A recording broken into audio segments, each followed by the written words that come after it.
everyone, it's Nicole. Welcome back to my channel. In today's video, I'm going to be repotting my new Vanda orchids from Gold Country Orchids. And I'm actually going to be transitioning these orchids into a semi-hydroponic setup. So all of these orchids have some form of Neofinetia within them. And I have a Neofinetia falcata orchid that I have in semi-hydro. And it's doing actually quite well. So I'm going to experiment with moving these over to semi-hydro. And I'll keep you guys posted on how it goes. But for now, what I'm going to be doing is I'm going to be soaking these orchids. I'm going to remove the media that it has. I'm going to put it into a nutrient solution of some fertilizer, probably about 300 parts per million, some kelp, and I'm going to just get everything nice and squeaky clean. I'm also going to be spraying the roots down with hydrogen peroxide in case there's any pests there. And I'm also going to be taking a preventative measure of spraying these orchids down with some neem oil. Just to be safe, I like to do this with all of my orchids to make sure that I'm not introducing any pests into my collection. So let me get started in scrubbing these all out, getting rid of the medium, and I will come back with these orchids bare root. So everything's been cleaned out. It's soaking in a nutrient solution. I've sprayed everything down with a little bit of neem oil. And I've also taken some soapy water, and I have cleaned the roots of the Vanda green light. So there was a ton of like slimy algae all over. So I wanted to make sure I got rid of as much of it as possible, and I was able to.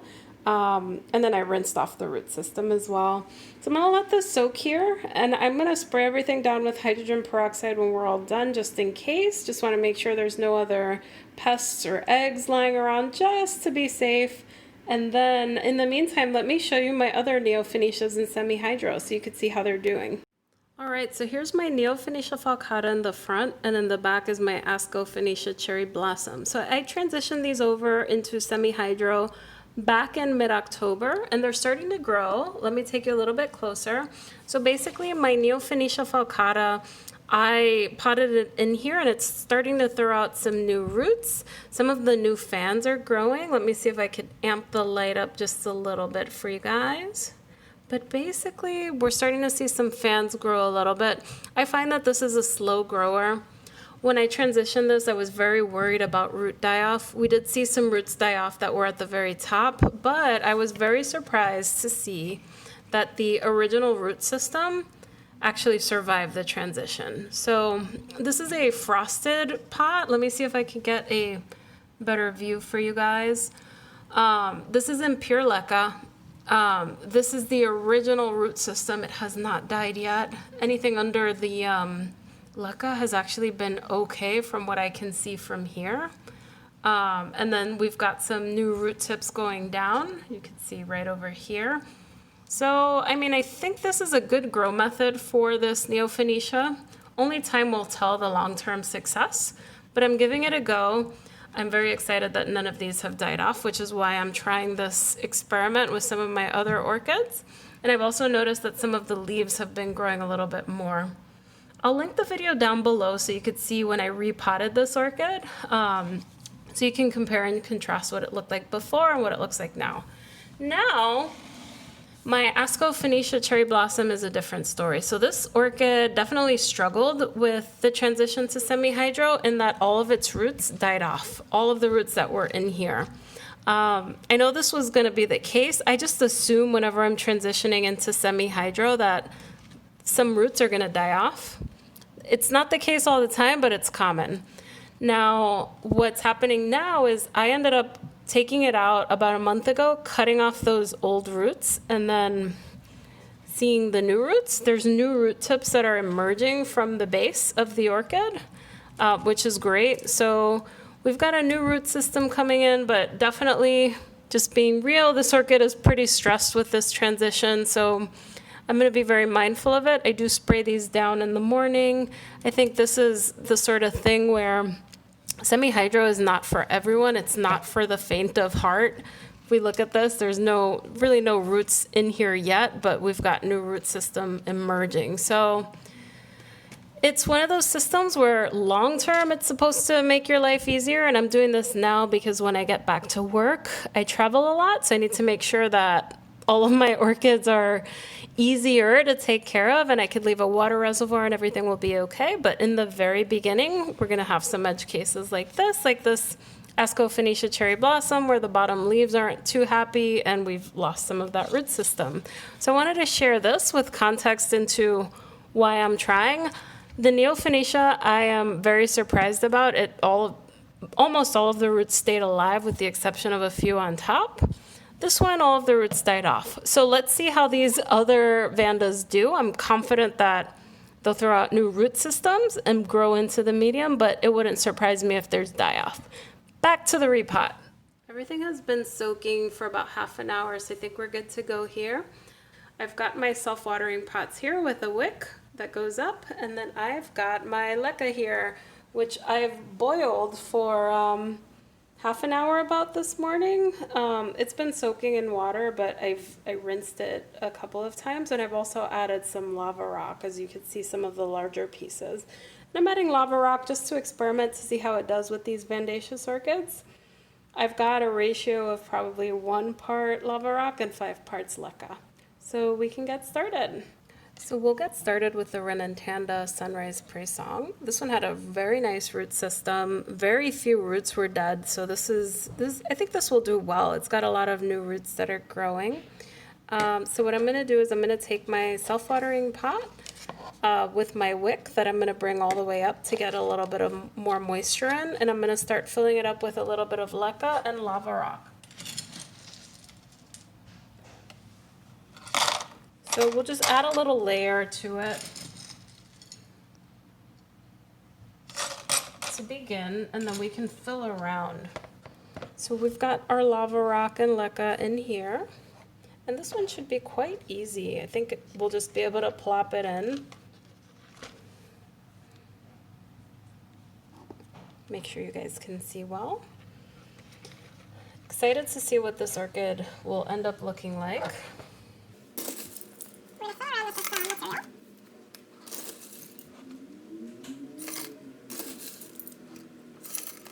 And then we're going to top this off with some pebbles. I always say it's very important for the LECA to be quite tight in here. This is the opposite of normally how you pot with, like, say, sphagnum moss or bark, but in this case you want the moisture to wick up since this is a constantly moist system. The LECA is very wicking, but there's a lot of air gaps in between.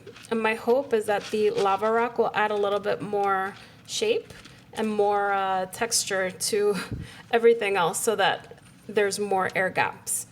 So I'm going to shake this up, and then I'm going to top it off with some pebbles after adding a tiny bit more LECA. I think we're all set. So I'm going to top this off at the very end, and then we can finish this off together. But let me put the tag back on. And this is the Repotting Sunrise Praisong. Next up is the Vanda Greenlight. This one will be a little bit more challenging since it has this long root, but it's quite pliable, so we should be able to finagle it into the pot. And we're going to do the same exact thing. So I'm going to take this, fill it up with LECA, and I'll fast forward from here.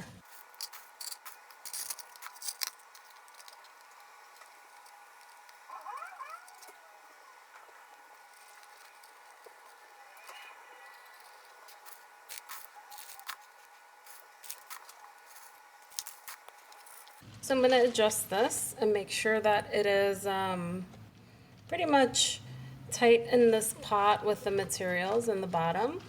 And I will set some pebbles on the very top. So this is the Vanda Greenlight. All right, so this orchid has many more roots. In terms of what I cut off, it actually wasn't a lot. So I actually have a larger pot for this. I've removed the black pot that came with it, which is much more narrow, and I'm putting it in this clear pot with a wick. I cut the bottom to give a little room for the wick holes, and then I'm going to fill it up in here.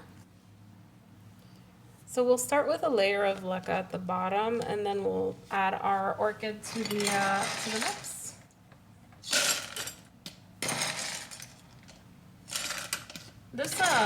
This Vanda definitely has a larger root system, so I wanted to get a little bit of a larger pot going here. we'll start with this layer down here. You can see that large piece of lava rock at the bottom there.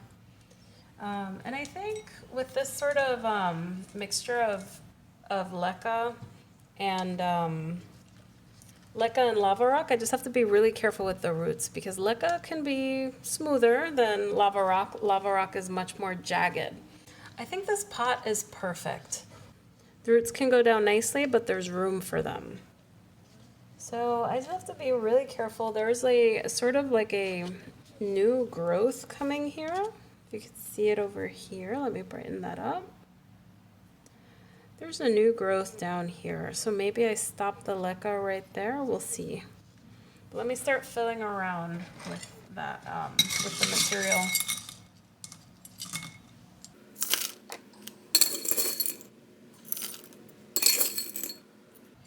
I'm very pleased with the root system for this one. This is definitely a nice root system. As I said in my Gold Country Orchid haul video, I found the price reasonable for this orchid. I think it was like $18 or $20, which I think is great for this type of hybrid. I tend to find that they can be very expensive, so I thought I got a good deal for it. And it's nice and healthy. Root system is great, which is something you never know when you're ordering online. So I find the quality of this haul just nice in general.